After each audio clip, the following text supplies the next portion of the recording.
Welcome back to Dagryffyn Hobby. My name's Dave, and it's the end of the year. So let's take a look back and see what was the worst purchase I've made this year. And maybe what was the best. Let's take a look.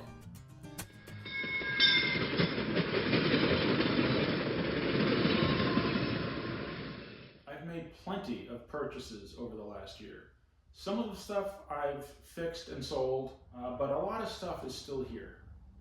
There's certainly some things I need to repair and sell, mainly so that I can keep buying new stuff. I can't keep everything, even though I'd like to. I've made some purchasing mistakes, and I've had some wins as well.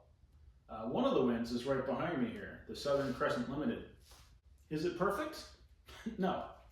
It's MPC era, and it's got a couple of issues, but for the most part, it's a fun train to run. So I remember finding it at York, and I wasn't sure if I wanted to pick it up, but it was a good price and really a fantastic buy.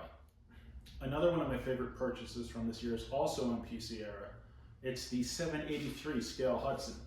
And this is just a gorgeous engine. Again, is it perfect? No.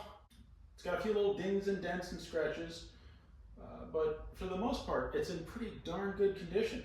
People say that the MPC era was not great as far as the manufacturing was concerned, and maybe it could be a little better, but for the most part, especially compared to the price for the 773 from the post-war era, this thing's a fraction of the price, and it gets the job done. Some other great purchases: the Blue Comet cars. I got these at the Lionel store for, I think, $15 a piece, $12 a piece. It's only 3 cars, but that's all right. Another one of my favorites from this year are the Polar Express cars. When I found them for, again, 12 bucks the car at the Lionel store, there was no discussion. It was time to get some. And then I found them a couple more times for 10 bucks here, 10 bucks there. So I now have 7, I think, Polar Express cars. Makes a great train behind my 736 Berkshire. Those are just a few of the purchases that I'm really happy I made. And there's a bunch more. But what am I regretful or not so thrilled with that I purchased? I'm not even sure. Because most of the stuff I bought has been stuff I've really wanted. Now, there are things like these. I'd love a Lehigh caboose in great condition, but I've got 2 busted shells and a rusted frame. Am I ever going to do something with this? I'd like to say I am, but this is just the sort of project that I'm going to come up with an idea for and then never do. So it will be interesting to see what the next year brings. Will I work on these? Will I try to make something out of it? Your guess is as good as mine. But it's still not a purchase I regret because it only cost me a couple bucks. The same goes for these shells that I purchased. They're $1 a piece, even if I never do something with them. I can't really regret that. And I don't know. I don't regret anything yet. Let's keep thinking. I'm gonna have to take a look through everything here and find something that I'm at least a little disappointed in. So let's take a look around and see if I find anything.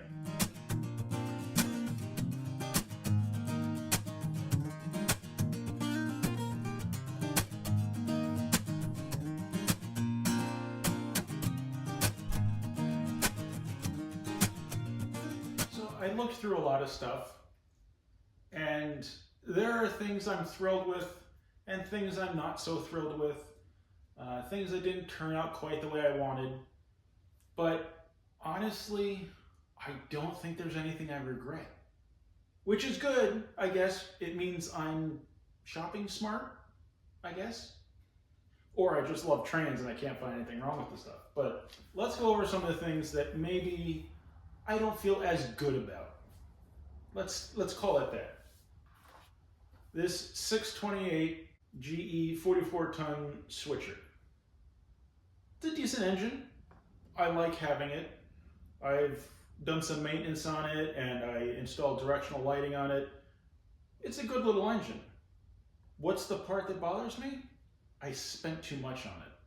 I was out at a secondhand shop, and I got a little excited, and I was like, well, I made the trip, I'm buying something, but I paid maybe 30 bucks too much for it, which, considering the way I come at the hobby, it sits a little,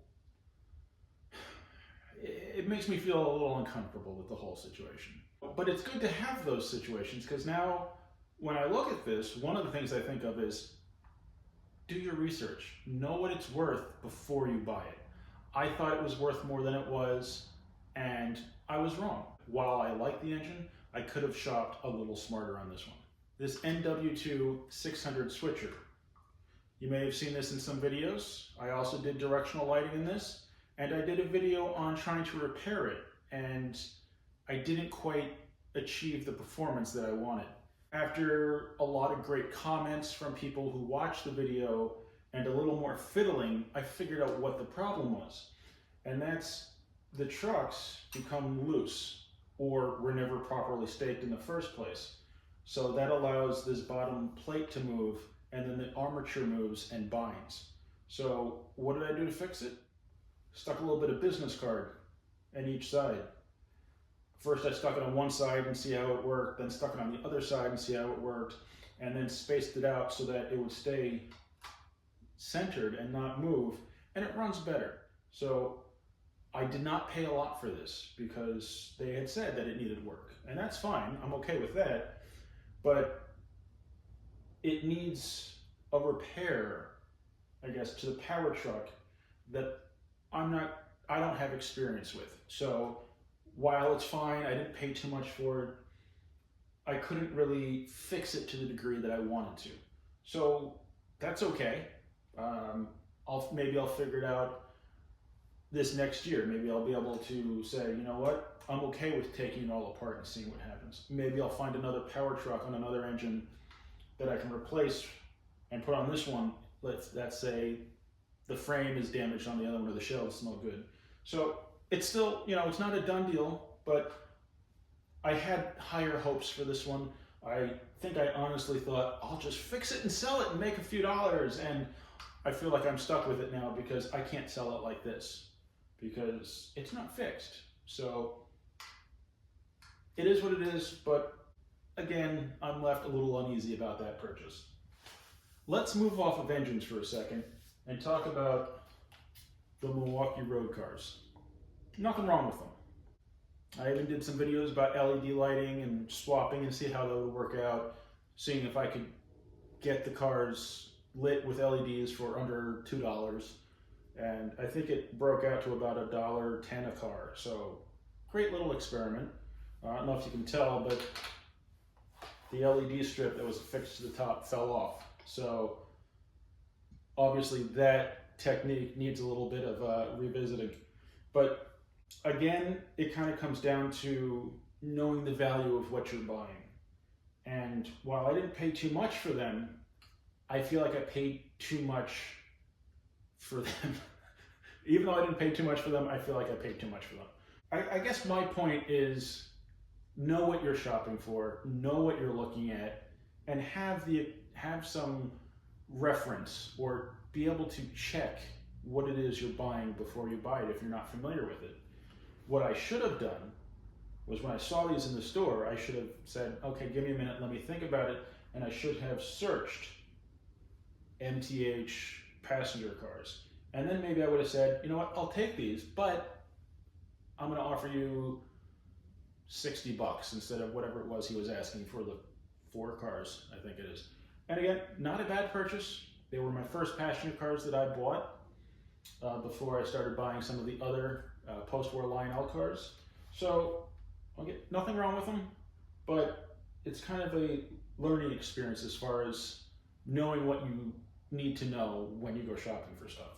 Speaking of knowing what you're looking at, as many people pointed out, this wasn't working because it's not an AC engine. Had I known that, I might have left it in the bin. Can it be fixed to run on AC? Sure. Could I hook up a DC transformer to the track and use it for that? Yes. I don't really want to, though. So It was $5, I think, so it really, again, doesn't matter that much, but it helps so much to know what it is you're buying. Let's switch out of Ogauge for a second and talk about standard gauge. It's a 1835, it's just like the 385, except the frame is shattered. Finding this one in good condition, it's like a $500 engine maybe? I paid 25 bucks for it, but the frame's shattered and the wheels need to be replaced. To replace the frame, it's going to be like $150. So then there's the wheels and whatever else I might need to replace after that. So I would say to get this back on the rails, this $25 engine would probably cost me $250 to $300 to get going again. That might be a slight exaggeration, but it's something to think about when you see something that's a really good deal and you jump on it and maybe you could have just let somebody else go for it. But I haven't given up on it. I still might try some things with the frame, and who knows, worst case scenario, maybe I'll buy a frame someday. There's one more engine that I don't regret, but didn't turn out quite the way I wanted. And that was a set of the Santa Fe F3s. This is the dummy unit, it's a 2353. I think the powered unit is a 2343, but it's been apart for so long and buried on my workbench, I can't even remember at this point. It just didn't go quite as planned. The powered unit, everything is rusted inside, and I have plans to work on it, but some projects are a little hard to get going on when they end up requiring a lot more than you really intended to put into it. My good purchases. I love them. I can't complain. You know, I'm not expecting any of this stuff to be perfect because I'm not paying collector dollar for anything, but everything that I'm looking for is stuff that I can run and not be too stressed about.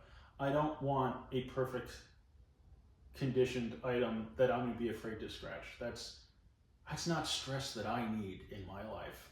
I've made some great purchases, I've made some okay purchases, and I've made some that I'm not thrilled with, but I really can't say I regret any of it. So are there any purchases you made this last year that you just could really kick yourself for? I'd love to know.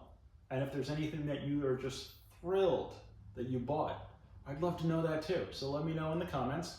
Either way, if you've got something you love or something you hate, or a little of each. And let's commiserate and share some of the pain.